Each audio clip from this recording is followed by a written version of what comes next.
Welcome to the MSJC Internet Authoring Videocast.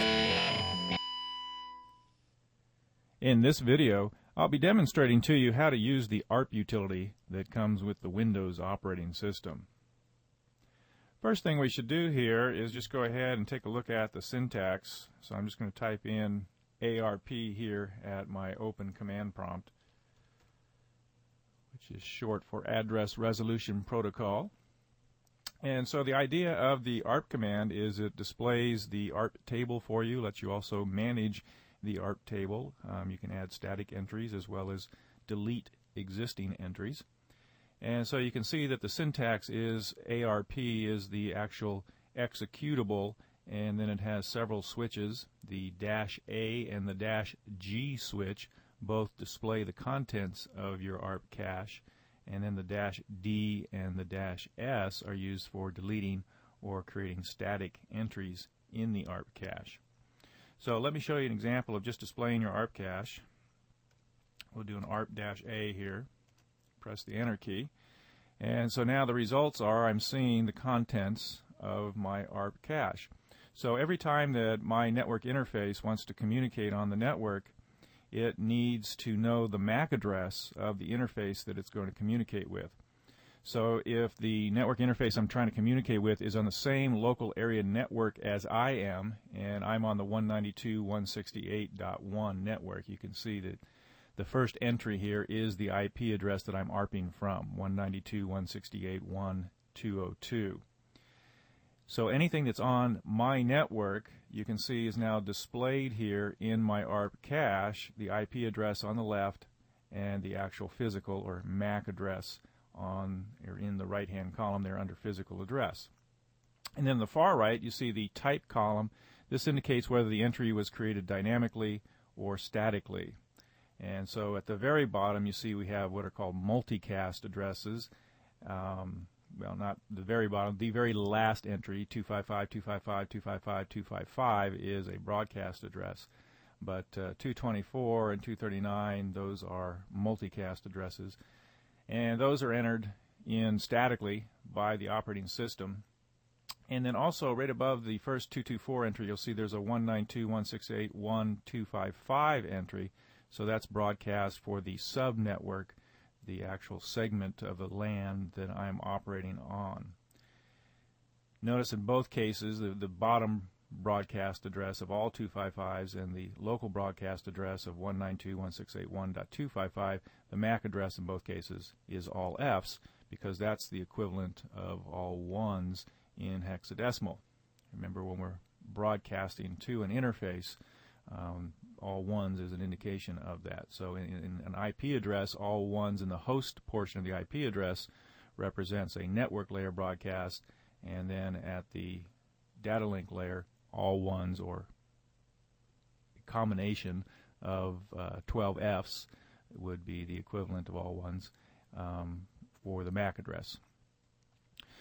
So again, just getting back to what ARP's actually doing is it's trying to communicate then with a destination interface on my local area network, and in order to do so, it has to translate or map the IP address of the interface I'm trying to communicate with to its actual physical or MAC address. So that's why we have this table, so that our network interface can quickly refer to this table and look up the MAC address. Now, if the MAC address doesn't exist, and I'm going to clear my MAC address entries here in just a second.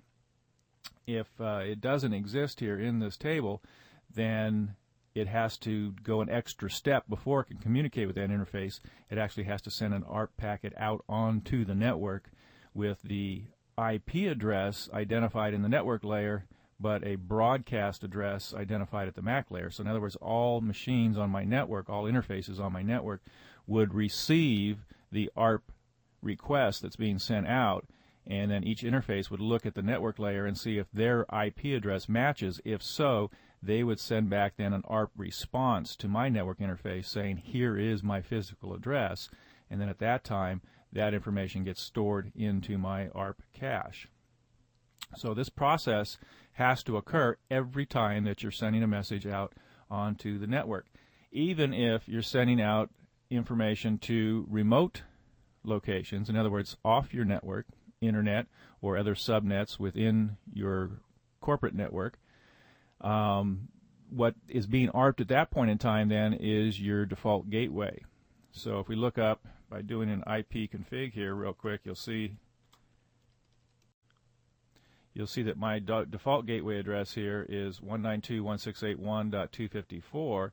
So now if you go back and refer to my ARP table, you'll see that that entry is also here in the ARP table.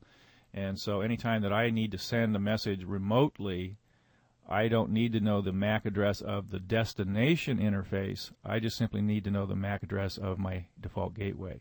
So my interface forwards the request, the message, to the default gateway. The default gateway then figures out the next hop in the journey, gets that MAC address, forwards it on, and that process occurs again and again between routers until it gets to its final destination. Now, to delete an entry from my ARP cache, I'm just going to type in ARP-D for delete, and then the IP address that I want to delete from the ARP cache, which is going to be 192.168.1.80. Okay, so that entry exists. If we look up here, we've got that entry. Now I'm going to press enter, which means it'll be deleted. Now we'll do an ARP-A to display the ARP cache, and you can see that that entry has indeed been deleted.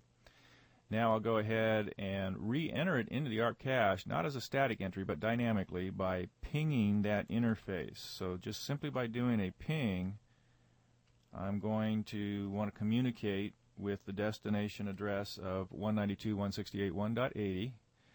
That is not going to exist in my ARP cache, so you won't see it, but an ARP request will be sent to that network interface. It'll respond back with its MAC address, and so once that occurs, we can type in ARP-A again and see that that 1.80 entry has been re-added. So every time you communicate with a network interface, again, the MAC address, the destination MAC address of either the local interface or your gateway has to be known to your interface, because that information has to be put into the data link layer as the destination MAC address of your message. Unless, of course, you're broadcasting, and in that case it would be all Fs at the MAC layer. Now, to create a static entry, you type in ARP-S, and you would put in an IP address 192.168.1, and I'll make up one that doesn't exist, which is 230. And then you also need to know what the MAC address is that you're going to put in there. So we're going to put in 00-1A-, and I'm just typing the first MAC address in the list here, E8F-87, and then go ahead and press enter. Now when I do an ARP-A, you'll see that there's a new static entry right here that's been entered, the 1.230 with the MAC address. The way that modern networks work, this is really not something that's necessary anymore. Back in the early days of networking, it was quite common to have a script that ran and would call up a list of mainly the servers that were being communicated with, and it would map out their IP addresses to the MAC addresses. Now, these ARP entries, you should know, stay in the ARP cache for a period of 2 minutes. So after 2 minutes, if I don't go to one of these IP addresses that are currently listed in my ARP cache, then that entry will be deleted from the ARP cache until I use it again. But if I reuse it within the 2-minute period, then it extends, your operating system extends the time to live in the ARP table to 10 minutes. And so that's a little bit of an overview for ARP for you. I hope that gives you a better understanding of how address resolution protocol works. If you liked this video, please click the like button and leave us a comment down below. I also would appreciate it if you would subscribe to our YouTube channel. Also, click the notification bell so that you'll be notified when new videos are posted.